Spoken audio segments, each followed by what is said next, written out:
Coba deh bayangin situasi yang satu ini. Anda udah nabung berbulan-bulan, tiap sebentar ngecek status resi di HP, dan akhirnya kurir teriak paket di depan rumah. Wah, rasanya seneng banget dong, pasti langsung buru-buru buka kardusnya. Tapi, pas dibuka, ambyar, barang impian Anda retak, hancur lebur, atau mati total. Perasaan kecewa, kesel, dan bingung pasti langsung campur aduk. Terus Anda mulai mikir, waduh, uang saya hangus gitu aja nih. Ini salah kurirnya, salah sellernya, atau emang lagi apa saja? Nah, jangan biarin rasa frustrasi itu bikin Anda pasrah.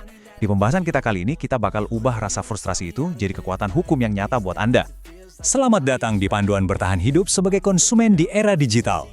Di analisis kita kali ini, kita bakal bongkar habis-habisan hak-hak Anda di bawah payung hukum Indonesia. Kita udah mengumpulkan berbagai analisis hukum, ngebedah dokumen syarat dan ketentuan resmi dari platform, sampai ngulik undang-undang perlindungan konsumen. Tujuannya satu, ngasih tahu Anda jalan yang pasti buat dapat uang Anda kembali kalau transaksi online berantakan. Ingat ya, Anda itu nggak sendirian, dan yang paling penting, Anda punya kekuatan penuh secara hukum. Hari ini kita bakal naikin yang namanya tangga eskalasi. Kita mulai dari ngebahas payung hukum konsumen, lanjut ke gimana cara kerja klaim platform dan kurir, terus eskalasi lewat BPSK, dan terakhir kita lihat seperti apa masa depan resolusi sengketa online. Yuk, langsung aja kita mulai. Masuk ke bagian pertama nih, payung hukum konsumen. Ini adalah landasan utama buat hak-hak Anda. Kalau ngomongin fondasi, senjata utama kita adalah Undang-Undang Perlindungan Konsumen atau UPK nomor 8 tahun 9899. Dokumen inilah yang benar-benar ngejamin posisi Anda. Jadi, pas belanjaan online Anda hancur, hukum ini mastiin kalau Anda itu punya hak mutlak buat komplain, berhak buat didengar, dan pastinya berhak dapat ganti rugi. Intinya, Anda bukan cuma sekedar pembeli yang bisa ditinggalin gitu aja pas duitnya udah ditransfer. Terus apa sih isi sebenarnya dari aturan ini?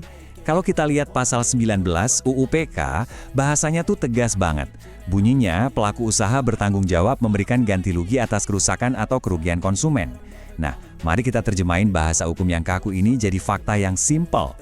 Janji yang dilanggar atau barang yang cacat, itu artinya jaminan refund atau tukar barang baru. Titik. Bahkan dari analisis hukum yang ada, penjual tetap harus tanggung jawab penuh loh, walaupun misalnya mereka benar-benar nggak tahu kalau barang yang mereka jual itu ada cacat tersembunyi. Jadi tanggung jawab mereka itu sifatnya mutlak. Biar lebih jelas, apa aja sih kewajiban spesifik si penjual menurut UU PK ini? Pertama, informasi produknya harus akurat. Nggak boleh tuh ada foto editan yang nipu atau deskripsi yang ngawur. Kedua, mereka wajib banget ngirim barang sesuai sama apa yang dijanjikan. Dan yang ketiga, ini nih yang paling krusial. Kalau sampai ada kerugian, hukum mewajibkan penjual ngasih kompensasi dalam waktu maksimal 7 hari setelah transaksi. Ingat ya, 7 hari. Ganti ruginya bisa balik uang atau diganti barang yang sama. Jadi beneran deh, gak ada ceritanya penjual bisa seenaknya ngeghosting atau lari dari tanggung jawab. Sekarang kita masuk ke bagian kedua, yaitu klaim platform dan kurir. Di sini kita bakal berhadapan sama batas waktu yang ketat banget. Paham soal hukumnya memang bagus banget, tapi gimana cara kita praktekin langsung? Nah, disinilah situasinya jadi lumayan menegangkan. Karena begitu paket Anda sampai, argonya langsung jalan. Angka yang perlu Anda ingat mati adalah 2 kali 24 jam. Ini semacam waktu emas Anda di marketplace besar kayak Tokopedia. Pas kurir update status pesanan jadi tiba, Anda cuma punya waktu kurang dari 2 hari buat ngeklik tombol komplain. Kalau Anda telat sedikit aja, sistem bakal otomatis nyairin dana Anda langsung ke dompet penjual. Kalau uangnya udah cair, wah urusannya bakal panjang dan super ribet buat ditarik lagi. Jadi, kecepatan tangan Anda nentuin segalanya di sini. Tapi ingat, masalahnya bukan cuma di platform tokonya aja. Pihak kurir atau ekspedisi juga punya aturan main sendiri yang nggak kalah ketat. Berdasarkan data syarat dan ketentuan mereka, batas waktu komplainnya beda-beda, tapi rata-rata super mepet. Misalnya nih, JNT itu ngasih waktu maksimal 3 hari sejak resi di-scan diterima. Kalau si Cepat dan Pos Indonesia, buat barang rusak mereka cuma ngasih waktu maksimal 2 hari. Telat lapor ke pihak ekspedisi, bisa bikin hak Anda buat dapat ganti rugi asuransi, langsung hangus hari itu juga. Coba perhatiin syarat dan ketentuan resmi ini. Ini contoh nyata loh. Kalau Anda kirim barang tanpa asuransi ekspedisi, ganti rugi maksimal yang bisa Anda dapat itu cuma 10 kali lipat dari ongkos kirim. Dan itu pun dipatok maksimal Rp500.000 doang. Tapi bayangin, kalau Anda pakai asuransi yang preminya cuma 0,25% dari harga barang, nilai klaim Anda bisa tembus sampai Rp50 juta. Sekali lagi, batas waktu klaimnya luar biasa ketat. Aturan main inilah yang nentuin apakah Anda bisa dapat duit Anda balik secara utuh atau berujung gigit jari. Oke, kalau ada satu hal terpenting yang wajib Anda ingat dari sesi ini, dengerin baik-baik, tetaplah komplain dan negosiasi cuma di dalam chat resmi aplikasi. Begitu Anda lihat barangnya rusak, langsung chat sellernya lewat platform. Jangan pernah mau kalau sellernya ngajak pindah ke WhatsApp atau aplikasi lain, sehalus apapun mereka ngerayu. Kenapa? Karena saat mediasi, platform cuma mau ngakuin chat di aplikasi mereka sebagai bukti digital yang sah. Semua chat, resi, foto, dan bukti pesanan di dalam ekosistem mereka lah yang bakal jadi senjata utama Anda buat menangin sengketa ini. Lanjut ke bagian ketiga, eskalasi melalui BPSK, jalur khusus buat nyelesain sengketa di luar pengadilan. Terus gimana kalau ternyata mediasinya gagal dan sellernya ngeyel nyuekin Anda? Jangan panik, karena Anda punya kekuatan super berikutnya, BPSK atau Badan Penyelesaian Sengketa Konsumen.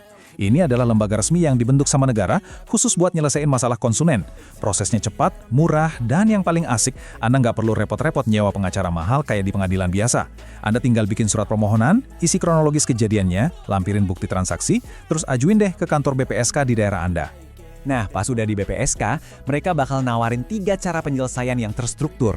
Pertama ada mediasi, di sini BPSK bakal aktif banget jadi penengah buat bantu Anda dan penjual nemuin jalan tengah. Kalau cara ini nggak pas, ada konsiliasi, di mana BPSK mempertemukan Anda sama penjual biar bisa diskusi dan damai sendiri. Nanti kesepakatannya dicatat secara resmi. Terus yang ketiga, ini pamungkasnya, arbitrase. Kalau masih nggak nemu titik temu, majelis BPSK yang isinya perwakilan konsumen, pengusaha, dan pemerintah bakal bertindak kayak hakim buat mutusin siapa yang benar dan siapa yang salah. Bagian paling keren dari BPSK itu ada di kecepatannya. Coba bandingin sama sidang perdata biasa yang bisa makan waktu bulanan bahkan tahunan. Di BPSK, setelah berkas Anda lengkap, maksimal 3 hari kerja, ketua BPSK udah harus manggil si penjual nakal itu. Terus, sidang perdana wajib digelar paling lambat di hari ke-7. Dan yang paling melegakan, hukum mewajibkan BPSK buat ngeluarin putusan final itu maksimal banget 21 hari kerja. Benar-benar sistem yang didesain buat ngasih keadilan ke konsumen tanpa harus nunggu sampai ubanan. Satu lagi yang penting banget, putusan BPSK itu bukan sekedar omongan atau saran doang ya. Putusan ini sifatnya final dan mengikat. Undang-undang ngewajibin si penjual buat ngelaksanain putusan itu maksimal 7 hari kerja. Lah kalau penjualnya tetap ngeyel nggak mau bayar gimana? Tenang aja, putusan BPSK ini bisa Anda bawa ke pengadilan negeri di domisili Anda buat dieksekusi secara paksa. Jadi benar-benar hukum yang punya gigi tajam buat ngelindungin hak Anda. Terakhir, bagian keempat. Kita intip seperti apa masa depan resolusi sengketa di era yang serba digital ini. BPSK memang sakti banget, tapi kita juga harus realistis. Proses mereka yang masih pakai dokumen fisik dan mengharuskan kita datang ke kantor, itu udah mulai kurang relevan sama cepatnya belanja online. Solusi kedepannya apa? Namanya Online Dispute Resolution atau ODR.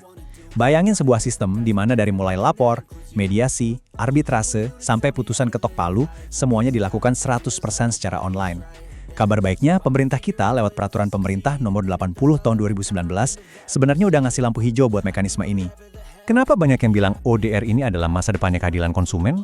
Jelas, karena sistem ini bergerak seirama sama e-commerce. Anda nggak perlu repot-repot ambil cuti kerja cuma buat ke kantor BPSK ngurusin komplain. Kedua, biayanya jauh lebih murah buat ngurus klaim-klaim kecil, kayak misalnya baju yang jahitannya lepas atau kabel charger yang mati.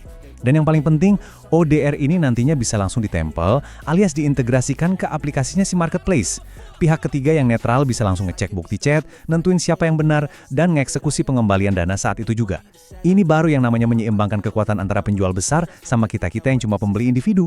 Nah, pada akhirnya hukum dan aturan untuk melindungi Anda itu sudah tertulis sangat jelas. Aturan main dari platform ada, tenggat waktu dari kurir juga sudah pasti, sampai BPSK yang siap bantu Anda pun berdiri kokoh. Pertanyaannya sekarang, kalau besok lusa Anda dapat apes nerima paket yang hancur, apakah Anda cuma akan marah-marah di media sosial? Ataukah Anda bakal pakai semua alat hukum ini buat nuntut hak yang emang semestinya milik Anda? Pilihan sepenuhnya ada di tangan Anda. Tetaplah jadi konsumen yang cerdas, pahami hak Anda, dan sampai ketemu lagi di pembahasan seru kita berikutnya. Questions, I had fun in every second, and the journey was a blessing, yeah. They tell me that I'm never